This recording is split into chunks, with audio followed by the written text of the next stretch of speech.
ജെയ്ക്സി Thomas, ഞാൻ താങ്കളിലേക്ക് വരികയാണ്. താങ്കൾ കേരളത്തിന് പുറത്താണ്, പക്ഷേ കേരളത്തിൽ നിന്നുള്ള വാർത്തകൾ ശ്രദ്ധിച്ചിട്ടുണ്ടാവും എന്ന് പറയുന്നു. റോണി ഇങ്ങനെ പറയുന്നുണ്ടെങ്കിലും, അഭിമാനത്തോടു കൂടി അങ്ങനെ പറയുന്നുണ്ടെങ്കിലും, ഏകകണ്ഠമായാണ് തെരഞ്ഞെടുപ്പ് എന്ന് പറയുന്നുണ്ടെങ്കിലും, അതിന്ന് പ്രതിപക്ഷ നേതാവ് വി ഡി സതീശനും വാർത്താലേഖകർക്ക് മുമ്പിൽ പറഞ്ഞു കേട്ടോ. അങ്ങനെയൊക്കെ ആണെങ്കിലും അവിടെ എതിർപ്പുകൾ ഉണ്ടായിരുന്നു എന്ന് തന്നെയാണ് മാധ്യമങ്ങളിൽ വരുന്ന വാർത്ത. ഏകപക്ഷീയമായിട്ട് കൈരളി ഒറ്റയ്ക്ക് കൊടുത്തതല്ല, പൊതുവെ മാധ്യമങ്ങളിൽ വരുന്ന വാർത്ത. വി എസ് ജോയിക്ക് അതിർത്തി എന്ന് റിപ്പോർട്ടുണ്ട്. തീരുമാനം തർക്കത്തിന് ശേഷം തന്നെയാണ്, ഒരു സമവായത്തിൽ എത്തിയതാണ് എന്ന തീരുമാനമുണ്ട്. ഷൗക്കത്തിനോട് പ്രാദേശിക എതിർപ്പുകൾ വളരെ വല്ലാത്ത തോതിൽ ഉണ്ട് എന്ന് കെ സുധാകരൻ ആ യോഗത്തിൽ പറഞ്ഞു എന്നാണ് വാർത്ത. ഒപ്പം തന്നെ മൂന്നാമതൊരാളെ, ഷൗക്കത്തോ വി എസ് ജോയിയോ അല്ലാതെ മൂന്നാമതൊരാളെ പരിഗണിക്കേണ്ടതുണ്ട്, അങ്ങനെ ഒരു സാഹചര്യമുണ്ട് എന്ന് സണ്ണി ജോസഫ് തന്നെ പറഞ്ഞു എന്ന് വാർത്തയുണ്ട്. അതുപോലെ തന്നെ എം ഹസനും കെ സി ജോസഫും ഒക്കെ ഷൗക്കത്തിനെ എതിർത്തു എന്ന വാർത്തകളുമുണ്ട്. അതെല്ലാം ആത്മവിശ്വാസം ഉള്ള പ്രസ്താവന കൊണ്ട് അദ്ദേഹം നിരാകരിച്ചിരിക്കുകയാണ്. സ്വാഭാവികമായും കോൺഗ്രസിൻ്റെ പ്രതിനിധി അങ്ങനെ ചെയ്യും. താങ്കൾ എന്തു പറയുന്നു? ഇത് കോൺഗ്രസിൻ്റെ ശക്തി പ്രകടനമാണോ, അതോ കോൺഗ്രസിൻ്റെ ദൗർബല്യങ്ങൾ ഇരിക്കെ തന്നെ ഉള്ള ഒരു പ്രകടനമാണോ? ജയിക്കേ? തീർച്ചയായിട്ടും. അതായത് കോൺഗ്രസ് ഒരു രാഷ്ട്രീയ തീരുമാനമെടുത്തിരിക്കുന്നു, ആത്യന്തികമായി UDF ഒരു രാഷ്ട്രീയ തീരുമാനമെടുത്തിരിക്കുന്നു എന്ന് നമുക്ക് കാണാം.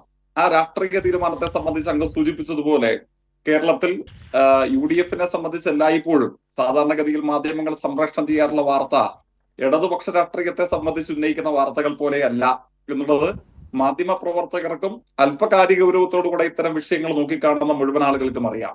പക്ഷെ എന്തായാലും മാധ്യമങ്ങൾ തർക്കങ്ങളെയും വിതർക്കങ്ങളെയും സംബന്ധിച്ച് കോൺഗ്രസിനുള്ളിൽ അങ്ങേയറ്റം അജാന്തര വ്യത്യാസമുള്ള സാജാത്യ വൈജാത്യങ്ങളെയൊക്കെ സംബന്ധിച്ചുള്ള വാർത്തകൾ സംഭവിക്കുന്നു.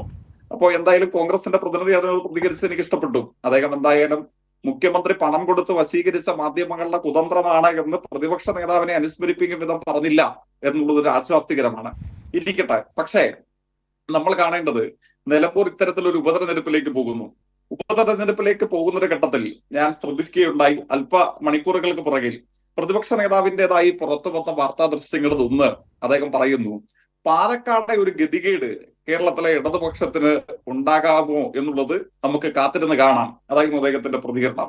ഞാൻ ഓർമ്മിക്കുന്നു, യഥാർത്ഥത്തിൽ നിലമ്പൂരിലെ മുൻ MLA സംബന്ധിച്ച് ആമുഖമായി സംസാരിച്ച ശ്രീ പ്രേംകുമാർ ഇവിടെ പറയുകയുണ്ടായി, നിലമ്പൂരിലെ മുൻ MLA നാണിപ്പിക്കുന്ന ഒരാളായിരുന്നു, അല്ലെങ്കിൽ അതിനോട് കിടപിടിക്കാൻ കഴിയുന്ന ഒരാളായിരുന്നു കേരളത്തിന്റെ മുൻ ഗവർണർ. ഈ രണ്ടുപേരോടും രാഷ്ട്രീയമായി കിടപിടിക്കാൻ കഴിയുന്ന ഒരാളാണ് കേരളത്തിന്റെ പ്രതിപക്ഷ നേതാവ്. കാരണം ഈ ഉപതെരഞ്ഞെടുപ്പുകളെ സംബന്ധിച്ച് ആകെ ബഹുമാനിയനായ കോൺഗ്രസിന്റെ പ്രതിനിധി നമ്മളോട് വിശദീകരിച്ചു. ആ ഉപതെരഞ്ഞെടുപ്പുകൾ നടന്ന സമയത്ത് ഏറ്റവും ശ്രദ്ധേയമായ ഒരു പ്രതികരണം അന്ന് പ്രതിപക്ഷ നേതാവ് നടത്തിയിരുന്നത്, തെരഞ്ഞെടുപ്പ് മത്സരം നടക്കുന്നത് ചേലക്കരയിലാണ്, പാലക്കാടും തൃക്കാക്കരയും പുതുപ്പള്ളിയും ഒക്കെ ഞങ്ങളുടെ ശക്തി കേന്ദ്രങ്ങളാണ്, അവിടെയൊന്നുമല്ല, ഇടതുപക്ഷ രാഷ്ട്രീയത്തിന് തുടർച്ചയായി പ്രാതിനിധ്യമുള്ള ചേലക്കര പിടിച്ചെടുക്കുന്നതാണ് ഞങ്ങളുടെ രാഷ്ട്രീയ വിജയം, അവിടെയാണ് ഞാൻ കേന്ദ്രീകരിച്ചിരിക്കുന്നത്, അവിടെയാണ് എന്റെ പ്രവർത്തന പദം അത്രയും, ചേലക്കര നഷ്ടപ്പെട്ടാൽ അതിന്റെ ഉത്തരവാദി ഞാൻ മാത്രമാണ് എന്ന് പറഞ്ഞ് ആവർത്തിച്ച് മാധ്യമങ്ങൾക്ക് മുമ്പിൽ പ്രഖ്യാപനം നടത്തിയ പ്രതിപക്ഷ നേതാവ് പക്ഷെ ഇപ്പൊ അതിനെക്കുറിച്ച് മിണ്ടുന്നില്ല. ചേലക്കര അനന്തരമുള്ള ഒരു ഘട്ടത്തിലും അദ്ദേഹം അതിനെക്കുറിച്ച് സംസാരിച്ചിട്ടില്ല, ഇപ്പൊ പ്രത്യേകിച്ചും അതിനെക്കുറിച്ച് മിണ്ടുന്നില്ല. ഞാൻ സൂചിപ്പിക്കാൻ ആഗ്രഹിക്കുന്നത്, രാഷ്ട്രീയം ഉന്നയിച്ച് ഇവിടെ ആമുഖമായി സംസാരിച്ചതുപോലെ വൃത്തിയുള്ള രാഷ്ട്രീയം, മനുഷ്യ സംബന്ധമായ കാര്യങ്ങൾ, നാട് നേടിയെടുത്ത മുന്നേറ്റങ്ങൾ, നേരിടേണ്ട വന്ന തിരിച്ചടികൾ, മഹാദുരിതങ്ങളുടെയും ദുരന്തങ്ങളുടെയും അനുഭവം, അതിനു മുമ്പിൽ കേരളം സ്വീകരിച്ച മനുഷ്യത്വപൂർണമായ പ്രതിരോധം, ഈ കാര്യങ്ങളെയൊക്കെ മനുഷ്യനെ സംബന്ധിക്കുന്ന സർവ്വവിധ കാര്യങ്ങളെയും നമുക്ക് ചർച്ച ചെയ്യാം. ആ ചർച്ച ചെയ്യാനുള്ള ഇടമായിട്ട് നിലമ്പൂരിനെ നമുക്ക് വികസിപ്പിക്കാം. നിലമ്പൂർ വഴി കേരള രാഷ്ട്രീയത്തിന്റെ തലസ്ഥാനമായി അല്പനാളുകൾ അത് മാറുമ്പോൾ അതിനെ നമുക്ക് രാഷ്ട്രീയമായും അല്ലാതെയും മുമ്പോട്ടേക്ക് പോകാനുള്ള അവസരമായി നമുക്ക് മാറ്റിയെടുക്കാം. പക്ഷെ നമ്മൾ കാണേണ്ടത് എന്താണ്, ആ ചർച്ചയ്ക്ക് മുമ്പിൽ എവിടെയാണ് കേരളത്തിലെ UDF ഒളിച്ചോടുന്നത് എന്നുള്ളതാണ്. ഇവിടെ കഴിഞ്ഞ 48 മണിക്കൂറുകൾക്ക് പുറകിൽ കേരളത്തിന്റെ മുഖ്യമന്ത്രി ഇന്ത്യയിൽ തന്നെ അഭിമാനകരമായ പ്രോഗ്രസ് റിപ്പോർട്ടിന്റെ 9ാം വർഷത്തെ അവതരണം നടത്തി. ആ അവതരണത്തോട് ഒരു വാക്കുകൊണ്ട് പ്രതികരിക്കാൻ കഴിയുന്ന ഒരു പ്രതിപക്ഷ നേതാവിനെ, ഒരു പ്രതിപക്ഷത്തെ നമുക്ക് കാണാൻ വേണ്ടി കഴിഞ്ഞോ? ഒരു പ്രോഗ്രസ് റിപ്പോർട്ട് ഒരു ഗവൺമെന്റ് അവതരിപ്പിച്ചാൽ അത് ആരുടേതുമാകട്ടെ, ഇടതുപക്ഷമോ ഇടതുപക്ഷ വിരുദ്ധ ചേരിയിലുള്ളതാകട്ടെ, ആ പ്രോഗ്രസ് റിപ്പോർട്ടിൽ നിങ്ങൾ ചെയ്തതത്ര ചെയ്യാത്തതത്ര, നിങ്ങൾ പറഞ്ഞതിൽ തെറ്റത്ര ശരിയത്ര, നിങ്ങൾ ചെയ്യേണ്ടിയിരുന്ന കാര്യങ്ങൾ എന്തൊക്കെ, നിങ്ങൾ ചെയ്തു വെച്ചത് എന്തൊക്കെ, ഇതിനെ സംബന്ധിച്ച് അർത്ഥസമ്പൂർണമായ ഒരു അപഗ്രഥനവും വിശകലനവുമായിരുന്നല്ലോ ഉണ്ടാകേണ്ടിയിരുന്നത്. ഏതെങ്കിലും ഒരു കാരണവശാൽ പ്രോഗ്രസ് റിപ്പോർട്ടിൽ ഏതെങ്കിലും ഒരു കാര്യത്തെ എടുത്തു വെച്ച് നിങ്ങൾ കേരളത്തോട് ഇങ്ങനെ വഞ്ചന കാണിച്ചിരിക്കുന്നു, നിങ്ങൾ കഴിഞ്ഞ 9 വർഷക്കാലത്തിനിടയിൽ നിലമ്പൂരിനോട് ഇങ്ങനെ വഞ്ചന കാണിച്ചിരിക്കുന്നു, ഇതുണ്ടാകാൻ പാടുള്ളതായിരുന്നില്ല എന്ന് വസ്തുതകളെ മുൻനിർത്തി അർത്ഥപൂർണമായ ഒരു ചോദ്യവും ഒരു സംവാദവും ഉയർത്താൻ ഇതേവരെ കേരളത്തിലെ പ്രതിപക്ഷത്തിന് കഴിഞ്ഞിട്ടുണ്ടോ?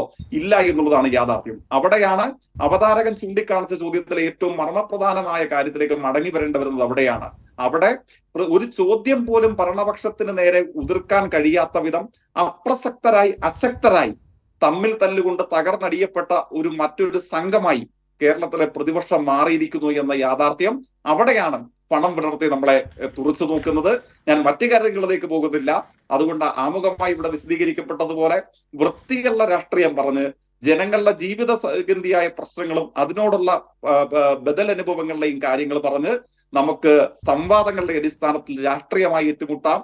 നിലമ്പൂരിന്റെ കഴിഞ്ഞ 9 വർഷക്കാലത്തെ അനുഭവം, കേരളത്തിന്റെ കഴിഞ്ഞ 9 വർഷക്കാലത്തെ അനുഭവം, ഇന്ത്യൻ സാഹചര്യത്തിൽ കേരളം ഉയർത്തിപ്പിടിച്ച വിജയകരമായ ബദൽ അനുഭവങ്ങൾ, ഇതിനെയൊക്കെ മുൻനിർത്തി നമുക്ക് വാശിയോടെ വീറോടെ ചോദ്യങ്ങൾ ഉന്നയിക്കാം.